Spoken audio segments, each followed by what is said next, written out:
Andrew burden banjo பேட்டர்சனோட வால்சிங் Matilda அப்படின்ற ஒரு போம் பார்க்க போகிறோம்.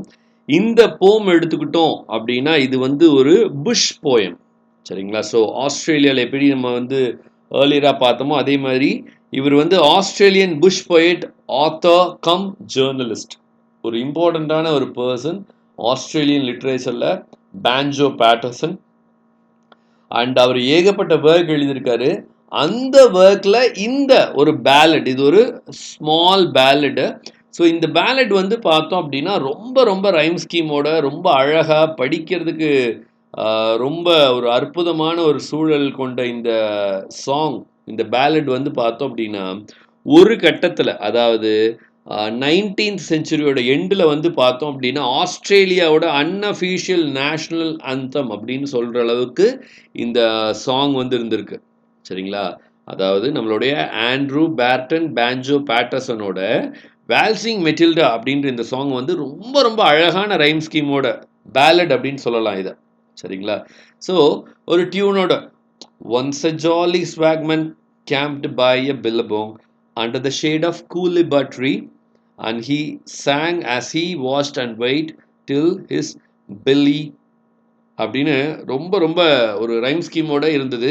அண்ட் இதை வந்து ஏன் நேஷனல் அந்தம், இதோட சம்மேஷன் சொன்னோன்னா ரொம்ப சிம்பிளான ஸ்டோரி தான். என்ன அப்படின்னா, ஒரு ஸ்வாக்மேன்னா யாரு அப்படின்னு பார்த்தோன்னா, ஸ்வாக்மேன்னா சின்ன சின்ன எடுபடி வேலை செய்கிற ஒரு நார்மலான ஒரு பர்சன். அவர் என்ன பண்ணுறாரு அப்படின்னா, ஒரு நாள் அவரோட மட்டில்டாவை தூக்கிட்டு, மெட்டில்டா அவரோட ஸ்வாக் அப்படின்னு சொல்கிறாங்க. ஸ்வாக்னா என்னது? மூட்டை முடிச்சுன்னு சொல்லுவோம் இல்லைங்களா? அந்த ரோல் மாதிரி இருக்கு பாருங்க, சிலிண்ட்ரிக்கல் ரோல், அதுதான் மட்டில்டா அப்படின்னு சொல்கிறாங்க. ஸோ அவரோட மெட்டில்டா எடுத்துகிட்டு ட்ராவல் பண்ணி போகிறாரு. ஸோ அப்போ அங்கே வந்து ஒரு பில்லபாங் இருக்குது. பில்லபாங் அப்படின்னா ஒரு சின்ன ஒரு க்ரீக் அப்படின்னு சொல்லுவாங்க. க்ரீக் அப்படின்னா ஒரு சின்ன ஒரு பாண்ட் மாதிரி, ஒரு குட்டை மாதிரி, சரிங்களா? ஒரு ஸ்ட்ரீம்னு சொல்லலாம். ஸோ ஒரு பில்லபாங் இருக்குது. இன்ஃபேக்ட் இப்போ வந்து பில்லபாங் அப்படின்னு ஒரு ஃபேமஸான ஸ்கூல் ஃப்ரான்ச்சைசி கூட நீங்கள் கேள்விப்பட்டிருக்கலாம். ஸோ இவர் ட்ராவல் பண்ணி போகும்போது அங்கே ஒரு பில்லபாங் இருக்குது. அந்த பில்லபாங் எங்கே இருக்குது அப்படின்னு பார்த்தோன்னா ஒரு கூலபா ட்ரீ கிட்ட இருக்குது. கூலபா ட்ரீ அப்படின்றது ஒரு யூக்கலிப்டஸ் ட்ரீ கிட்ட இருக்குது. ஸோ அங்கே என்ன பண்ணுறாரு அப்படின்னா, தன்னோட பில்லி அப்படின்றது டின்னு, இங்கே இருக்குது பார்த்தீங்களா, ஒரு பக்கெட் மாதிரி. ஸோ இந்த டின்னை வந்து ஹீட் பண்ணி அங்கே உட்காந்துருக்கார். அப்போது அந்த டைம் பார்த்து ஒரு ஜம்பக் வந்துதான். ஜம்பக் தான் இங்கே இமேஜில் உங்களுக்கு தெரியுதா என்னன்னு தெரியல. ஜம்பக் அப்படின்னா ஒரு சின்ன ஷீப் மாதிரி. அந்த ஷீப் வந்து கேங்குரு மாதிரி குதிச்சு வந்துதான், ஜம்பக் வந்துச்சான். அந்த ஜம்பக் வந்தோடனே இவர் என்ன பண்றாரு அப்படின்னு பார்த்தோம்னா, அந்த ஜம்பக்கை தன்னோட டக்கர் பேகுக்குள்ள போட்டுக்கிட்டாரா. டக்கர் பேக்னு என்னது? அவருடைய பேகுக்குள்ள போட்டுக்கிறாராம், சரிங்களா? ஸோ பேகுக்குள்ள போட்டுக்கிட்டு ஜாலியாக மறுபடியும் அவருடைய அந்த பில்லியை வந்து பில்லியில் வந்து தண்ணியை சூடு பண்ணி ஹீட் பண்ணி குடிச்சிட்டு இருக்காரு. கரெக்டாக அந்த டைம் பார்த்து யார் வர்றாங்க அப்படின்னு பார்த்தோம்னா, ஒரு ஸ்குவாட்டர் வர்றாரு. ஸ்குவாட்டர் யாரு அப்படின்னு பார்த்தோம்னா, ஒரு ஃபார்மர், கிரேசர், அந்த மாடுகள்லாம் மேய்க்கக்கூடிய ஆளு, ஆடுகள்லாம் மேய்க்கக்கூடிய ஆளு. ஸோ கிரேசர் வர்றாரு. அந்த ஜம்ப் பக்கை தேடி, அந்த ஆட்டுக்குட்டியை தேடி வர்றாரு. பட் அவருக்கு வந்து கேட்கும்போது, இங்கே ஆடு பார்த்தீங்களா அப்படின்னா இல்லை அப்படின்ட்டுறாரு. அவர் கொஞ்ச நேரத்தில், அவர் பேசிட்டு இருக்க நேரத்திலே ட்ரூப்பர் வர்றாரு. ட்ரூப்பர்னா யாரு அப்படின்னு பார்த்தோன்னா, குதிரையில் வர்ற போலீஸ், அவரு வர்றாரு. இந்த ஆடை பார்த்தீங்களா, எங்கே உங்கள் டக்கர் பேக்கை காட்டு அப்படின்னு ஓப்பன் பண்ணுறாரு. அதுக்குள்ளே என்ன இருக்குது? அந்த ஆடு இருக்குது, ஜம்பக் இருக்குது. உடனே இவர் என்ன பண்ணுறாரு, என்ன உங்களால் பிடிக்க முடியாது அப்படின்ட்டு அந்த பில்லபாங்கில் குதிச்சு போயிடுறாரு. ஸோ இன்றளவும் அந்த வழியாக போகும்போது இந்த ஸ்வாக்மேனோட பாட்டு சத்தம் கேட்குதான், சரிங்களா? ஸோ இந்த ஸ்வாக்மேனோட பாட்டு சத்தம் கேட்கும் போதெல்லாம் இந்த ஒரிஜினல் ஆஸ்திரேலியன் ஸ்பிரிட் வந்து எப்பயுமே இருக்கும் அப்படின்னு சொல்கிறாங்க. ஸோ அதுலேயும் வந்து இந்த ஃப்ரேஸ் வந்து வால்சிங் மெட்டில்டா அப்படின்ற அந்த ஃப்ரேஸ் வந்து பார்த்தோம் அப்படின்னா ரொம்ப அந்த போராட்ட காலங்களெல்லாம் இந்த பாட்டு வந்து தொடர்ந்து பாடப்பட்டது அப்படின்னு பார்க்குறோம். Especially around end of the 1900ல வந்து பார்த்தோம் அப்படின்னா ஷீப் ஷியரிங், ஷீப் ஷியரர்ஸ்லாம் ஸ்ட்ரைக் பண்ணும்போது இந்த சாங்கை வந்து தொடர்ந்து பாடி உத்வேகமாக, எங்களை வந்து உங்களால் என்ன பண்ண முடியாது, அடக்கி ஆள முடியாது, நாங்கள் அந்த ஸ்வாக்மேன் வம்சத்தை சேர்ந்தவர்கள் எங்களை உங்களால அடக்க முடியாது. நீங்க வந்து ஸ்குவாட்டரா இருக்கலாம். ஸ்குவாட்டர்னா யாரு? ஒரு பெரிய நிலக்கிழாரா இருக்கலாம். உங்களால எங்களுடைய ஸ்பிரிட் எப்படி அந்த ஸ்வாக்மேன் வந்து அந்த ஜம்பக்க பேக்ல போட்டாலும் அந்த ட்ரூப்பர் அந்த போலீஸ்காரர் வந்து கேட்டோடனே உன்னால என்ன செஞ்சாலும் பிடிக்க முடியாது அப்படின்ட்டு என்ன பண்றாரு? பில்லபாங்குல குதிச்சிடுறாரு.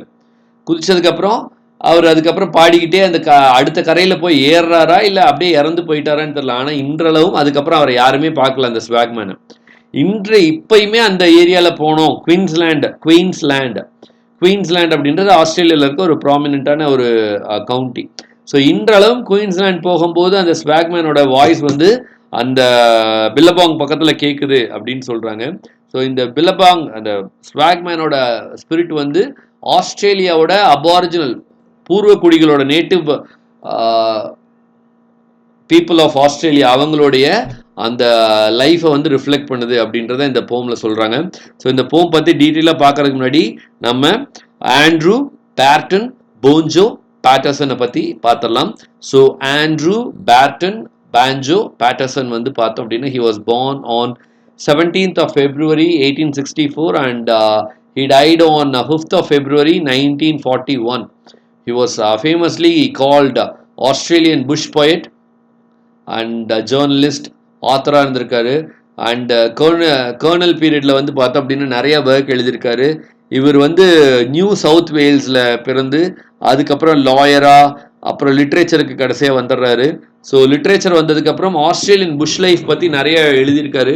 ஸோ அதனால ரொம்ப ஃபேமும் ஆயிருக்காரு. அண்ட் ஆஸ்திரேலியன் லிட்ரேச்சர் பற்றி நிறைய புல்லட்டின்ஸ் எழுதியிருக்காரு. இவருடைய ஃபேமஸான த புல்லட்டினே வந்து ஆஸ்திரேலியன் லைஃப்பை நிறையா கவர் பண்ணியிருக்கு. அந்த ஃபேமஸ் புல்லட்டின்ல இவர் நிறையா போம் எழுதியிருக்காரு. Like Clancy of the Overflow 1889, அதே மாதிரி the man from the Snowy River 1890. So இது மாதிரி நிறைய இம்பார்ட்டண்ட்டான ஒர்க் வந்து எழுதியிருக்காரு. அது இல்லாமல் வால்சிங் மெட்டில்டா வந்து இவருடைய ரொம்ப ஃபேமஸான ஒர்க்காக பார்க்கப்படுது.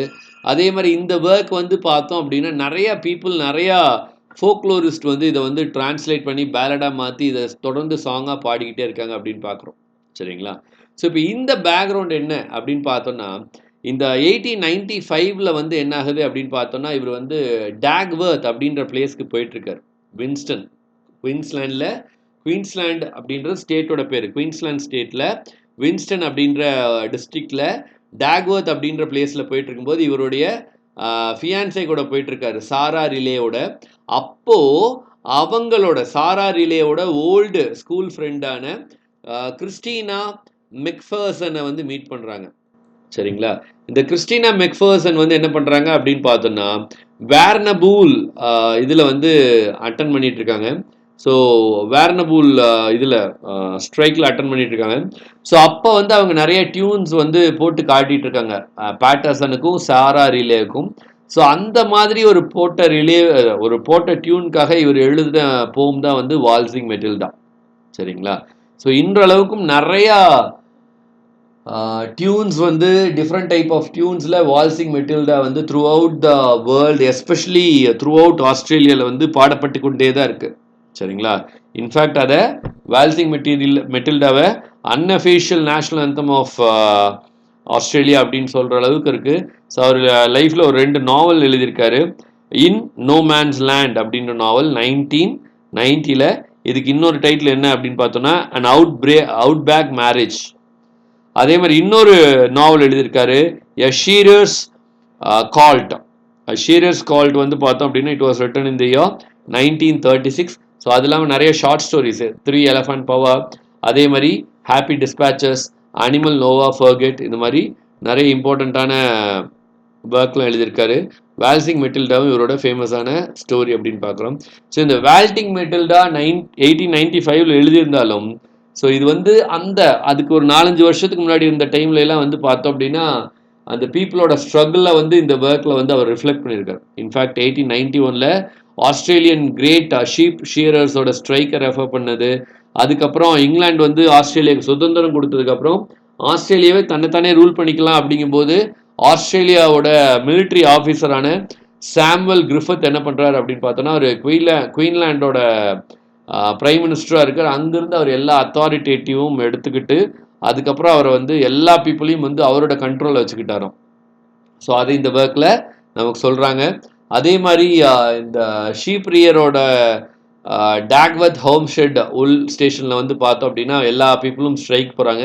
ஸோ அந்த ஸ்ட்ரைக்கோட முடிவில் என்ன ஆகுது அப்படின்னா ஒரு அந்த ஹோம்ஸ்டெட் உல் ஸ்டேஷனுக்கு வந்து நெருப்பு வைக்கிறாங்க. ஸோ அந்த நெருப்பில் கிட்டத்தட்ட ஒரு 100கணக்கான ஆடுகள் ஷீப் இறந்தது அப்படின்றாங்க. ஸோ இப்போ இந்த ஒர்க் எடுத்துக்கிட்டோம் அப்படின்னா it is an Australian folk song which tells the story of a swagman. ஒரு ஸ்வாக்மேன்னா ஹோம்லெஸ் ஜிப்சி அப்படின்னு கூட வச்சுக்கலாம். ஸோ அவர் என்ன பண்ணுறாரு அப்படின்னா ஒரு ஷீப் ஸ்டீலிங்காக அவருக்கு வந்து பெரிய தண்டனை கொடுக்கப்பட்டது. அவரை மர்டர் டெத் பனிஷ்மெண்ட் கொடுத்தாங்க அப்படின்னு சொல்கிறாங்க. இன்ஃபேக்ட் சில ஃபோக்லோர், இது ஆக்சுவலாக ஒரு ஃபோக்லோர் தான், எக்ஸாக்டாக இந்த ஸ்வாக்மேன் வாழ்ந்தார் அப்படின்றதுக்கான எந்த ப்ரூஃபும் இல்லை, செவிவழி செய்தி தான். ஸோ அதில் சில செவிவழி செய்தி என்ன சொல்லுது அப்படின்னு பார்த்தோன்னா இந்த ஸ்வாக்மேனுக்கு வந்து மரண தண்டனை விதிக்கப்பட்டது அப்படின்னு சொல்லுது. சில வேர்ஷனில் வந்து பார்த்தோம் அப்படின்னா இவர் யாரு கைக்கும் சிக்காம தப்பிச்சிட்டாரு அப்படின்னு மாட்டுது. ஸோ இப்போ இந்த போம்குள்ளே போகலாம். ஸோ போமே வந்து ரொம்ப ரித்தமிக்கலாக இருக்கு. Once a jolly swagman camped by a billabong under the shade of a coolibah tree and he sang as he watched and waited till his billy boiled. Who'll come a waltzing Matilda with me? Waltzing Matilda, who'll come a waltzing Matilda with me? And he sang as he watched and waited till his belly boiled. Who'll come a waltzing Matilda with me? Okay, so the first 8 lines. So ஒரு jolly ஸ்வாக்மேன் என்னது ஒரு gypsy மாதிரியான ஒரு person, ஜாலியாக வந்து ஒரு விவசாய கூலி மாதிரி அவர், சரிங்களா? ஸோ ஜாலியான ஒரு ஸ்வாக்மேன் என்ன பண்ணுறாரு அப்படின்னா ஒரு பில்லபாங் பக்கத்தில் கேம்ப் போட்டிருக்காரு. பில்லபாங்னா என்னது, ஒரு சின்ன க்ரீக், ஒரு சின்ன பாண்ட். ஸோ அது பக்கத்தில் கேம்ப் போட்டிருக்காரு. ஸோ அவர் கேம்புக்கு எங்கே கேம்ப் போட்டிருக்காருன்னா பில்லபாங் பக்கத்தில். அதே மாதிரி ஒரு கூலிபா ட்ரீக்கு கீழே, கூலிபா ட்ரீ அப்படின்றது யூக்கலிப்டஸ் ட்ரீக்கு கீழே கேம்ப் போட்டிருக்காரு. அப்போ என்ன ஆகுது அப்படின்னா அப்படியே ஜாலியாக பார்த்துட்டு இருக்காரு. பார்த்துட்டு இருக்கும்போது அவரோட பில்லி பாயில் ஆகிட்டு இருக்கு. வாட் இஸ் பில்லி? பில்லி வந்து அ கைண்ட் ஆஃப் அ டின், சரிங்களா? ஸோ அந்த டின்ல தண்ணி ஊற்றி பாயில் பண்ணிட்டு இருக்காரு. அப்போ ஜாலியாக Hul game a வால்சிங் வெட்டில்டா with me அப்படின்னு பாடிட்டு இருக்காரு. ஸோ இந்த லைனுக்கு என்ன அர்த்தம் அப்படின்னா that swagman was so lonely and he wanted to have a companion. So யாராவது வாங்களே, நான் தனியாக பில்லியை பார்த்துட்டு இருக்கேன், பில்லி பாயில் ஆகிறத பார்த்துட்டு இருக்கேன், நான் இங்கே கூலிபா ட்ரீ கடியில் உட்காந்துருக்கேன், நான் பில்லபாங்க்கு பக்கத்தில் கேம்ப் போட்டிருக்கேன், யாராவது வாங்களேன், who'll come waltzing Matilda with me அப்படின்றாரு. அப்புறம் waltzing Matilda who'll come a dazzling Matilda with me. So refrain பாருங்க, அடிக்கடி இந்த லைன் வரும், சரிங்களா? அப்படியே பாடிக்கிட்டே இருக்காரு, அப்படியே அவரோட பில்லியும் பாயில் ஆகிட்டே இருக்கு, அதை பார்த்துக்கிட்டே இருக்காரு. மறுபடியும் who'll come a waltzing Matilda with மீன்னு பாடுறாரு. அப்போ என்ன ஆகுது அப்படின்னா along came a jumbuck to drink at the billabong. So அங்கே ஒரு ஜம்பக் வருது. ஜம்பக் எதுக்கு வருது? பில்லபாங்கில் தண்ணி குடிக்கிறதுக்காக வருது. அது தண்ணி குடிச்சிட்டு இருக்கும்போது அழுங்காப்புல அது மேலே அப் ஜம்ப் த ஸ்வாக்மேன் அது மேலே குதிச்சிடுறாரு. குதிச்சு அந்த அந்த ஜம்பக்கை grabbed him with a glee, ஹாப்பியாக பிடிச்சிக்கிறாரு, நல்லா கெட்டியாக பிடிச்சிக்கிறாரு, ஹாப்பியாக பிடிச்சிக்கிறாரு. And he sang as he stowed his jumbuck in his tucker bag. So அந்த ஜம்பக்கை தன்னோட டக்கர் பேக்னா என்னது, சின்ன சின்ன பொருள்லாம், தேவையில்லாத பொருள்லாம் வச்சுருப்பாங்க இல்லையா? ஸோ அந்த மாதிரி டக்கர் பேக்குள்ள வச்சுக்கிறாரு. You'll come a waltzing Matilda with me அப்படின்னு பாடுறாரு. Waltzing Matilda who will come a waltzing Matilda with me? And he sang as he watched and waited till his belly boiled. Who will come a waltzing Matilda with me? அடுத்தது அப்ரோட ஸ்குவாட்டா. கரெக்டாக அந்த time பார்த்து ஒரு ஸ்குவாட்டர் வந்துட்டாரு, ஒரு நிலக்கிழார் வந்துட்டாரு, சரிங்களா? So சில நிலக்கிழார் வந்து மவுண்டட் ஆன் ஹிஸ் த்ரஃப் பிரெட்னா என்னது, குதிரை, அவரோட குதிரை வந்து பார்க்கறதுக்கு எப்படி இருக்கான், நல்ல திடகாத்திரமா இருக்கான். அந்த த்ரஃப் பிரெட் மேல ஓட்டிக்கிட்டு வர்றாராம். அப்போ ஸ்குவாட்ரு மட்டும் இல்ல, ட்ரூப்பர்ஸும் வர்றாங்க. ட்ரூப்பர்ஸ்னா யாரு? Police on a horse. Horse ஓட்டிட்டு வர்ற போலீஸை ட்ரூப்பர்ஸ் அப்படின்றாங்க. ஸோ ட்ரூப்பர்ஸ் வராங்க. 1 2 3 3 ட்ரூப்பர்ஸ் வராங்க. Whose is that jumbuck you have got in your tucker bag? வந்தோன்னு என்ன கேட்குறாங்க, உன் டக்கர் பேக்ல இருக்க ஜம்ப் பேக் யாருது, ஜம்ப் பேக் யாருது அப்படின்னு கேட்குறாரு. உடனே இவர் என்ன பண்றாரு, you will come a waltzing Matilda with me. Waltzing Matilda, who will come a waltzing Matilda with me? And he sang as he washed and waited till his belly boiled. Who will come a waltzing Matilda with me? So அவரோட அந்த பில்லி boil ஆகிற வரைக்கும் அதை பார்த்துக்கிட்டே இருக்காரு. அப்புறம் என்ன பண்ணுறாரு, ஸ்வாக்மேன் வந்து இந்த ட்ரூப்பர்கிட்ட மாட்டுறதுக்கு அவர் விருப்பம் இல்லை. அப்போது up jumped the swagman leapt into the billabong. So வேகமாக எந்திரிச்சு அந்த பில்லபாங்குள்ள குதிச்சிடுறாரு. யாரு? நம்மளுடைய ஸ்வாக்மேன் குதிச்சிடுறாரு. குதிக்கும் போது என்ன சொல்றாரு, you will never catch me alive, என்ன உயிரோட பிடிக்க முடியாது அப்படின்னு சொல்லி குதிச்சிடுறாரு. said he and his ghost may be heard as you pass by the billabong. இன்றளவும் நீங்க பில்லபாங் வழியா போகும்போது இந்த ஸ்வாக்மேனோட கோஸ்ட் உங்களுக்கு கேட்க வாய்ப்பு இருக்கு. who will come a waltzing Matilda with me? Waltzing Matilda, who will come a waltzing Matilda with me?